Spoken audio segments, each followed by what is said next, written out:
Rabbil alamin. Allahumma shalli ala Muhammadin wa ala alihi wa sahbihi wa man tabi'ahum bi ihsanin ila yaumiddin. Amma ba'd. Para sahabat sekalian rahimani wa rahimakumullah.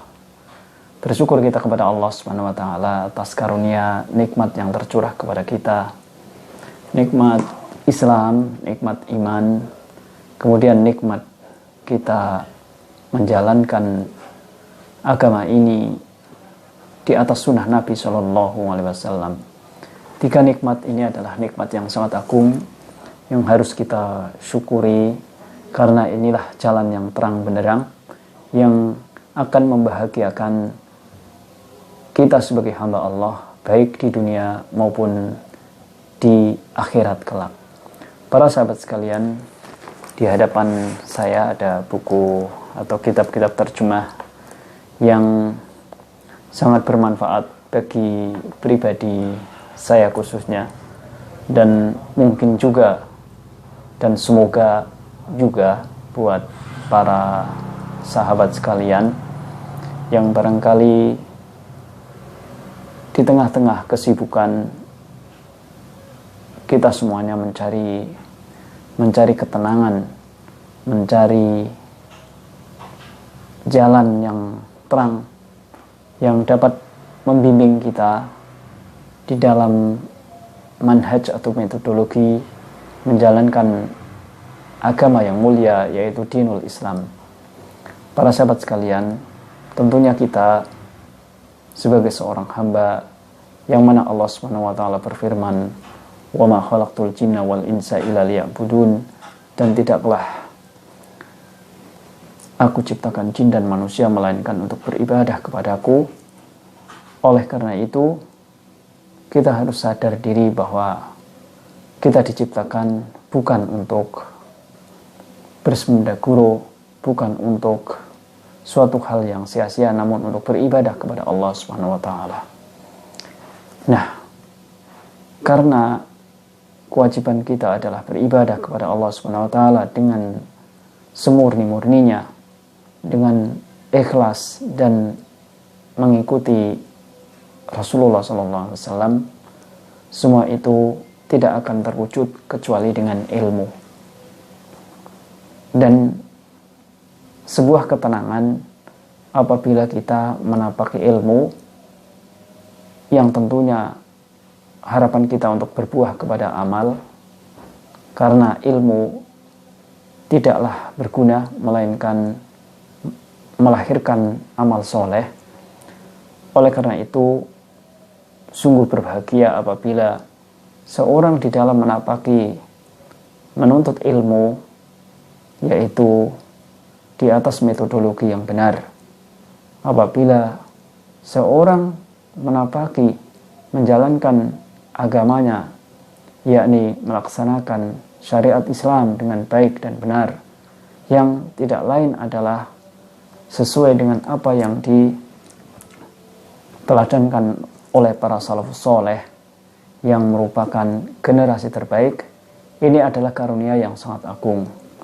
Nah, di hadapan saya ada beberapa kitab, ada 3 buku yang sangat bermanfaat yang kami rasa apabila dibaca merupakan wasilah mendapat hidayah yang agung, yakni tentang mengenal metodologi dakwah para salafus soleh atau mengenal manhaj as-salaf. Tentunya kita semuanya di dalam menapaki kehidupan ini memiliki berbagai pengalaman-pengalaman menarik, pengalaman-pengalaman yang tidak terlupakan, yang merupakan torehan tinta yang dicatat oleh Allah Subhanahu wa taala, yang dicatat oleh para malaikat, baik pengalaman-pengalaman atau torehan-torehan kebaikan maupun keburukan, yang apabila keburukan sudah semestinya kita bertobat kepada Allah Subhanahu wa taala, dan apabila kebaikan tentunya menjadi hal yang harus kita syukuri, mudah-mudahan menjadi pemberat timbangan kebaikan kelak. Para sahabat sekalian, salah satu buku yang ada di hadapan saya adalah buku yang sangat lama yang berjudul Potret Salafi Sejati, meneladani kehidupan generasi pilihan. Ini adalah bukunya yang sangat bagus sekali, dan di belakangnya ada sebuah hadis yang dituliskan sebagai motivasi untuk kita semuanya, yang diriwayatkan oleh Al-Imam Bukhari dan Imam Muslim, yaitu khairun nasi qarni. Dan tentunya hadis ini para sahabat sekalian sudah familiar mendengarnya dari guru-guru kita. Khairun nasi qarni thumma alladhina yalunahum thumma alladhina yalunahum. Sebaik-baik manusia adalah generasiku, yakni sahabat, kemudian orang-orang sesudah mereka, yakni tabi'in, kemudian juga orang-orang sesudah mereka, yakni tabi'ut tabi'in.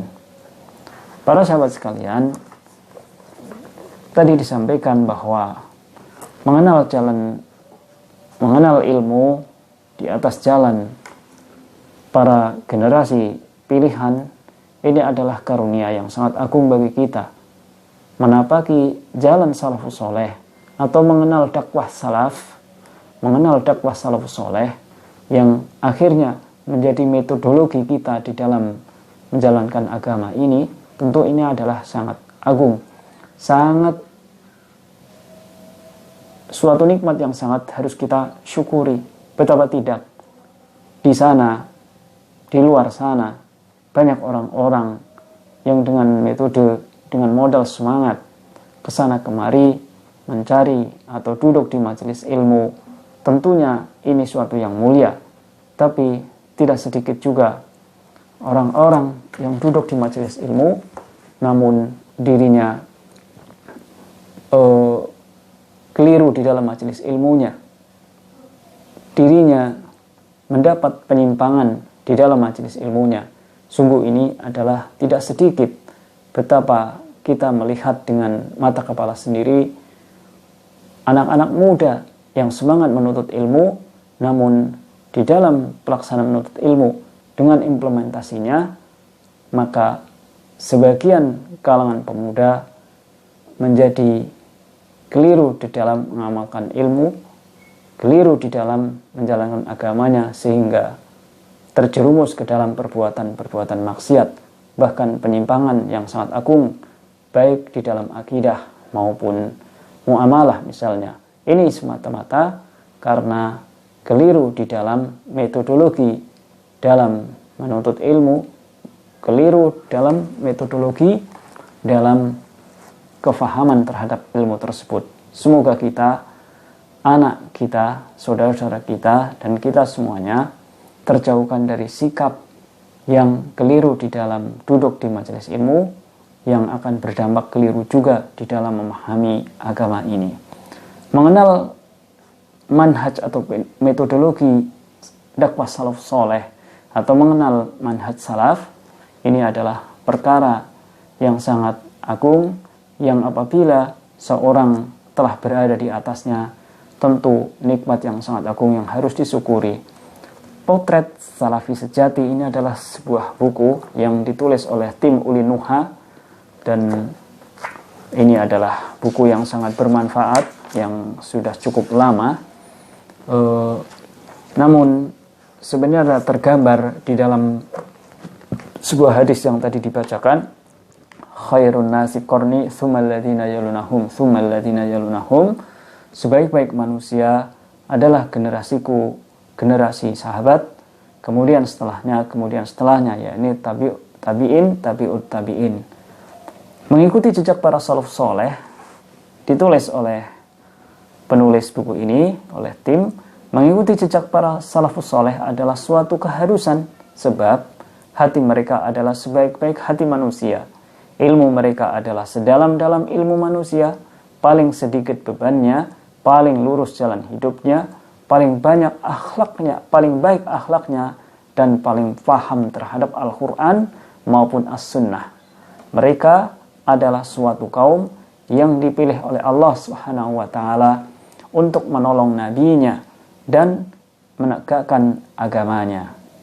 Nah, ini adalah gambaran betapa penting, betapa urgennya bahwa kewajiban kita meneladani generasi salafus soleh. Kemudian buku yang kedua, para sahabat sekalian, ini tentunya apabila kita ingin menapaki jalan salafus soleh, antara lain ada buku juga. Yang kedua adalah 6 pilar dakwah, 6 pilar utama dakwah salafiyah yang ditulis oleh Syekh Abdul Malik bin Ahmad Ramdhani Al-Jazairi rahimahullah ta'ala. Ini buku yang sangat agung, yang juga sudah cukup lama kami miliki, dari sebuah kitab yang berjudul Sittud Duror min Usuli Ahlil Athar. Judul asli Sittud Duror min Usuli Ahlil Athar oleh Syekh Abdul Malik bin Ahmad Ramdhani Al-Jazairi, dan diterjemahkan dengan 6 pilar utama dakwah salafiyah. 6 pilar utama itu apa, para sahabat sekalian? Yang pertama adalah mengikhlaskan di dalam beragama hanya kepada Allah Subhanahu wa taala. Kemudian bahwa jalan menuju Allah hanyalah satu, yakni dinul Islam. Kemudian yang ketiga adalah mengikuti Al-Qur'an dan Sunnah dengan mengembalikan pemahaman kepada salafus soleh. Kemudian yang keempat adalah menggapai kemuliaan tidak lain adalah dengan ilmu.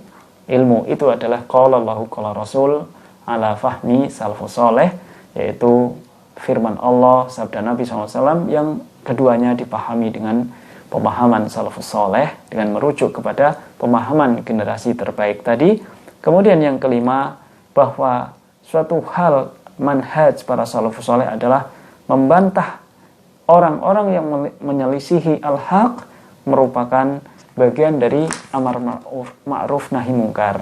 Kemudian pilar yang terakhir di dalam kitab ini adalah at-tasfiyah dan tarbiyah. Tasfiyah adalah, dapat dimaknai secara sederhana, adalah usaha untuk menuju kemurnian, adapun tarbiyah adalah pendidikan. Kemurnian apa, para sahabat sekalian? Kita semuanya tentu ingin suatu hal yang murni, ya. Madu ingin murni, apapun ingin murni. Nah, kita ingin menjalankan atau kita ingin mengetahui akidah yang murni, kita ingin beribadah dengan ibadah yang murni, kita pun ingin meneladani akhlak salafus soleh dengan akhlak yang baik, akhlakul karimah yang dicontohkan oleh Rasulullah SAW, yang mana beliau SAW telah bersabda, innama bu'ithu liutamima makarimal akhlak. Hanya saja aku diutus tidak lain hanyalah untuk menyempurnakan akhlak. Akhlak yang bagaimana, para sahabat sekalian? Akhlak yang pertama tentunya akhlak kepada Allah Subhanahu wa taala dengan mentauhidkannya, dengan tidak berbuat syirik sekecil apapun. Kemudian akhlak kepada Rasulullah SAW, yaitu akhlak kepada beliau tentunya tidak lain sebagaimana Allah Subhanahu wa taala berfirman, "Qul in kuntum tuhibbunallaha fattabi'uni yuhibbukumullah wa yaghfir lakum dzunubakum." Katakanlah wahai Muhammad kepada umatmu, apabila kalian mencintai Allah, maka ikutilah aku, ikutilah Muhammad Rasulullah SAW.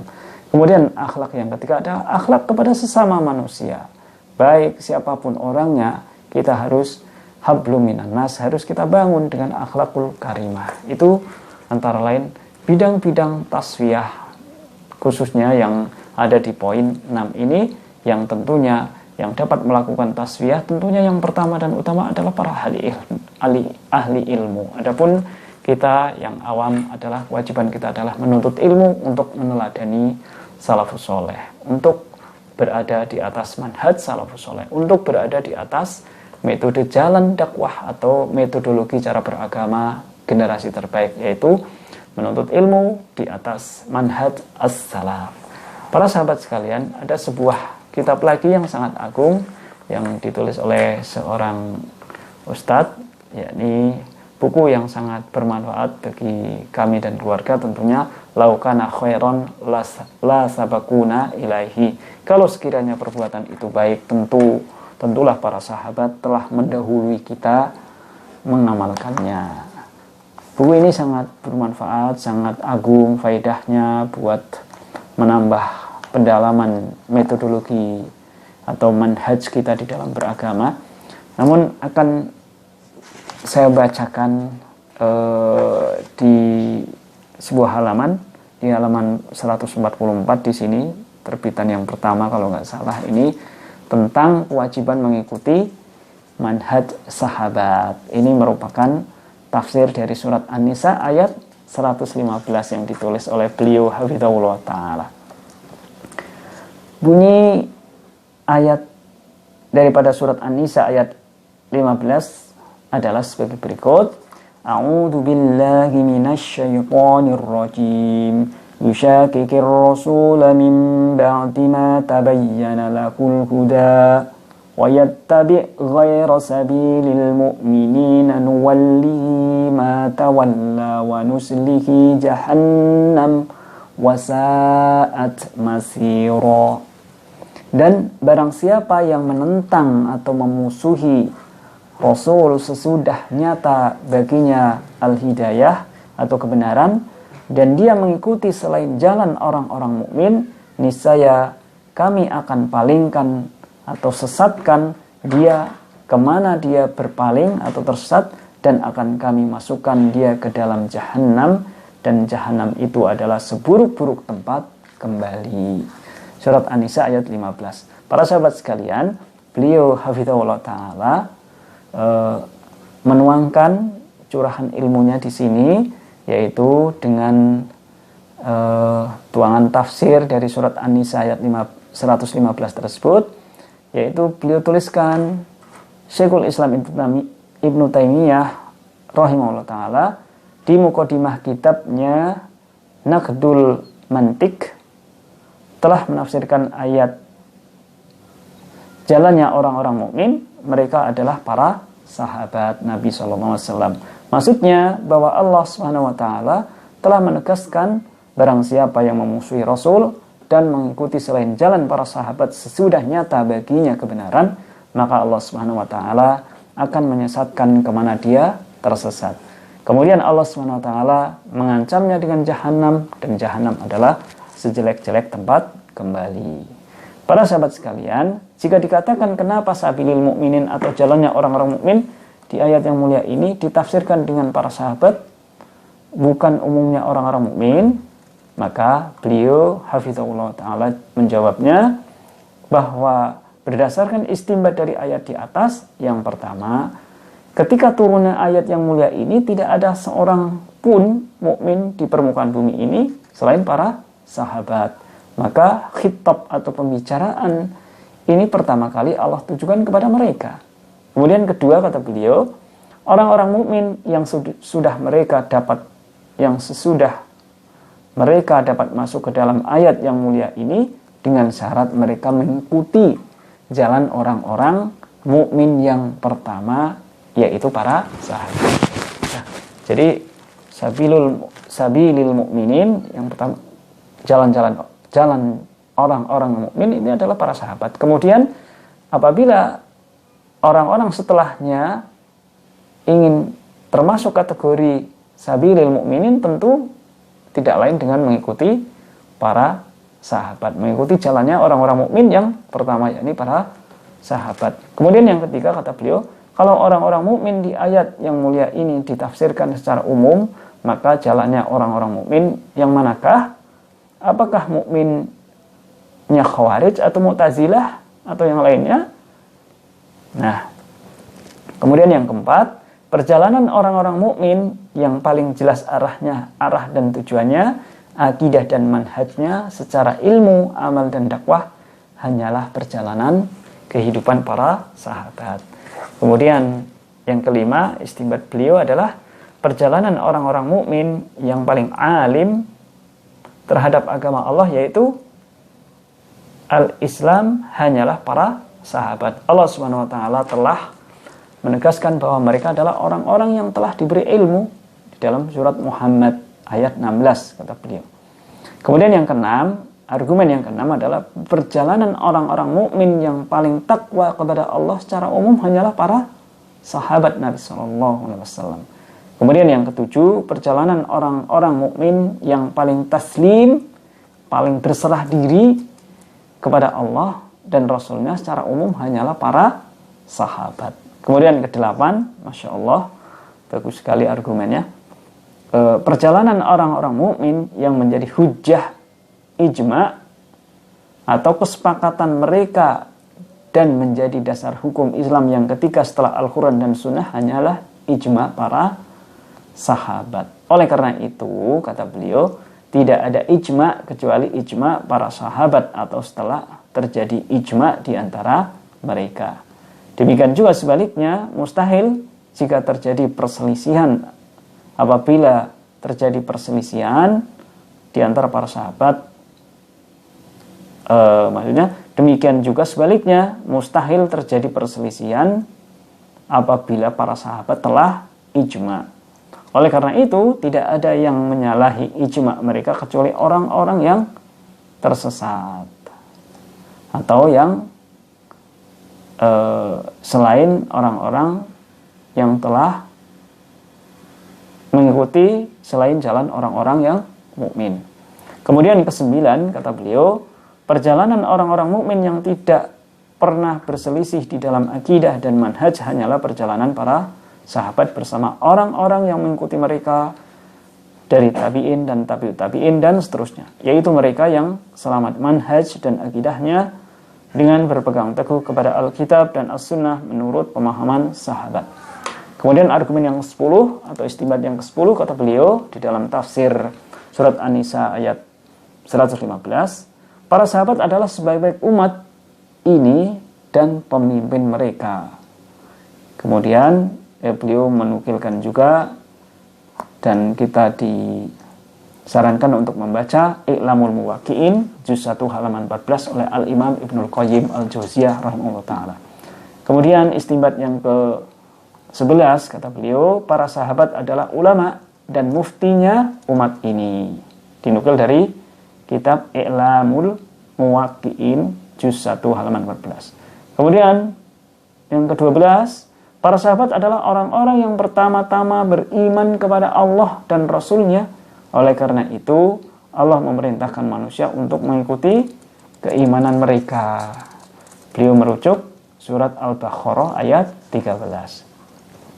Kemudian ke-13, para sahabat telah dipuji dan dimuliakan oleh Allah di banyak tempat di dalam Alkitab-Nya yang mulia.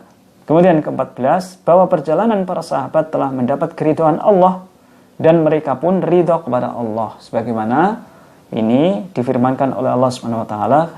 Beliau menukilkan surat At-Taubah ayat 100. Kemudian ke-15, perjalanan para sahabat menjadi dasar bahwa Allah akan meridhai perjalanannya orang-orang mukmin dengan syarat mereka mengikuti, ini kita perhatikan, Allah akan meridhai perjalanan orang-orang mukmin dengan syarat mereka mengikuti, kita semuanya mengikuti jalan orang-orang mukmin yang pertama, yaitu para sahabat. Mafhumnya, kata beliau hafizahullah ta'ala, bahwa Allah tidak akan meridhai mereka yang tidak mengikuti perjalanan al-muhajirin wal ansor dalam surat At-Taubah ayat 11. Kemudian ke-16, subhanallah, sebaik-baik sahabat para nabi dan rasul ialah sahabat-sahabat Nabi Muhammad SAW.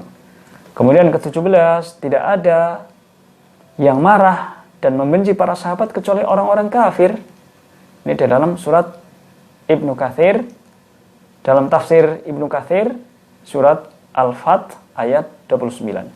Kemudian ke-18, tidak ada yang membodohkan para sahabat kecuali orang-orang munafik, sebagaimana yang terkutip atau tertuang di dalam firman Allah surat Al-Baqarah ayat 13. Kemudian ke-19, Rasulullah Shallallahu alaihi wasallam bersabda, khairun nasi qarni tsummal ladzina yalunahum tsummal ladzina yalunahum, rawahul Bukhari wa Muslim. Sebaik-baik manusia adalah yang hidup di zamanku, kemudian yang sudah mereka, kemudian yang sesudah mereka. Ini hadis sahih mutawatir riwayat Bukhari dan Muslim. Nah, kemudian ke-20, istinbat ke-20, kata beliau dari tafsir surat An-Nisa ayat 115, bahwa Rasulullah SAW telah bersabda pada waktu Hajjatul Wada, yaitu haji perpisahan, ala liyuballigis syahidu minkumul ghaib. ketahuilah hendaklah orang yang hadir di antara kamu menyampaikan kepada yang tidak hadir. Hadis diriwayatkan Bukhari dan Muslim. Nah, ini adalah 20 dari masih banyak lagi. Ada 26 kata beliau, namun saya bacakan 20 dan barangkali bisa dirujuk dari kata kitab beliau. Nah, itulah para sahabat sekalian, beberapa argumen yang harus kita syukuri bahwa betapa wajibnya kita wajib mengikuti metodologi atau manhaj para salafus soleh. Kita wajib mengikuti manhaj as-salafus soleh. Kita wajib mengikuti atau beragama di atas manhaj as-salaf.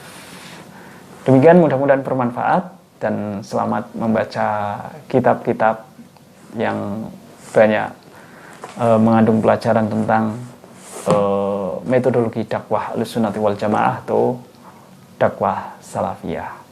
Mohon maaf apabila ada kekeliruan. Ini hanya sama-sama mengingatkan, khususnya untuk mengulang ilmu bagi diri pribadi dan untuk keluarga tentunya. Demikian, apabila ada kekeliruan mohon dimaafkan. Alhamdulillah. Wassalamualaikum warahmatullahi wabarakatuh.